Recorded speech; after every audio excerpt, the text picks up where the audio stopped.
আল্লাহ যখন কাউকে ভালোবাসে তখন তার শরীরে 4টি নিশানা পাওয়া যায়, অর্থাৎ 4টি আলামত যদি আপনার শরীরে থাকে মনে করবেন আল্লাহ আপনাকে ভালোবাসে। 4টি নিশানা। 1 নাম্বার হচ্ছে যাদেরকে আল্লাহ তাআলা দ্বীনের সঠিক জ্ঞান দান করেন তাদেরকে আল্লাহ তাআলা মহব্বত করেন। নাম্বার 2, দ্বিতীয় নাম্বার হচ্ছে যারা বেশি বিপদে পড়ে আল্লাহ তাআলা তাদেরকে মহব্বত করেন।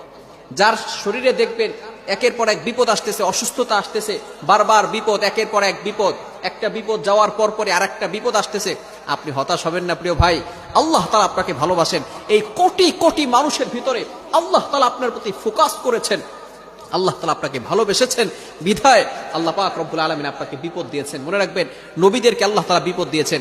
ইব্রাহিম আলাইহিস সালাম খলিলুল্লাহ এবং মিল্লাত আবিকুম ইব্রাহিম, যিনি সকল মুসলিম উম্মাহের সকল মুসলমানদের পিতা এবং সকল মুসলমানদের লিডার নেতা, সুতরাং ইব্রাহিম আলাইহিস সালামকে আল্লাহ তাআলা সবচেয়ে বেশি কষ্ট দিয়েছেন।